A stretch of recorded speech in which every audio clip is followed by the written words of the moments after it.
Good evening. My name is Joshua Hatton. My address is Denton. My thanks to the city workers who have facilitated my participation in tonight's meeting, Karen and Monica and Ryan. I'm a member of No Bus Cuts Denton campaign. We formed last year to fight back against former Mayor of Denton, Chris Watts' scheme to cut the DCTA bus routes, lay off bus drivers, and take away low-income people's access to public transportation so that he could pay tens of millions of dollars of our public funds to the owners of the New York City-based VIA Corporation for its inferior GoZone service.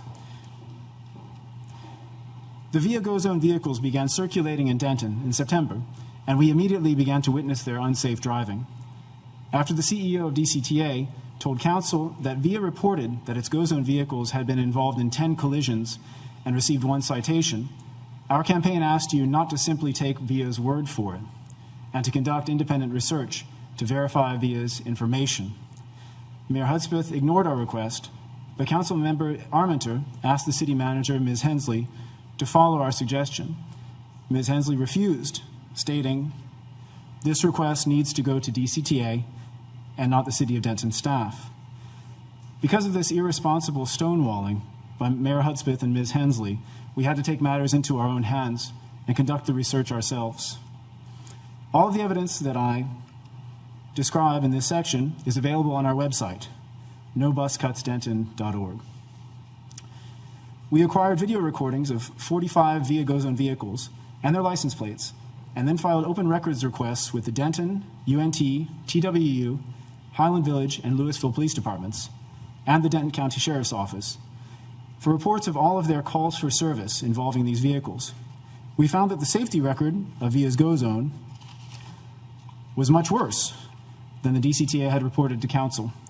During about 10 weeks in Denton and Highland Village and about 7 weeks in Louisville, there were a total of 20 calls for service by police involving VIA GoZone vehicles. There were 9 by Louisville, 7 by Denton, 2 by Highland Village, and 1 each for UNT and Denton County Sheriff's Office. 10 of these 20 calls were for collisions without injury.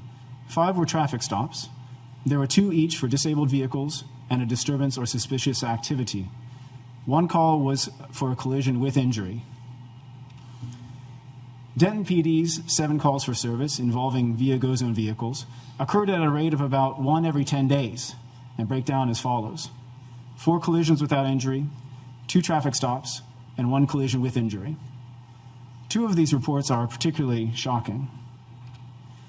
The first is a collision with injury in which a car carrying 2 female UNT students was rear-ended by a GoZone vehicle. The report reads, as you can see, "Caller says she needs ambulance now. Hit her head. Wants an ambulance." The second is a collision without injury, a hit and run in which a UNT and a TWU student in a car were struck by a GoZone van, which then fled the scene and was eventually found after a search by police. The report reads, "Is new vehicle with DCTA. They should be able to track it." Clearly, the people of Denton cannot trust either the DCTA or its GoZone contractor VIA to tell the truth about safety. You must overcome the stonewalling of Mayor Hudspeth and Ms. Hensley and direct city staff to investigate the safety of VIA's GoZone immediately.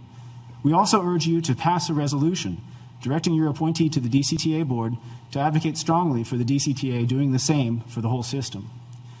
Chris Watts has unleashed the harmful VIA GoZone on our community. Denton City Council must perform its most basic function by taking steps to protect us from this threat.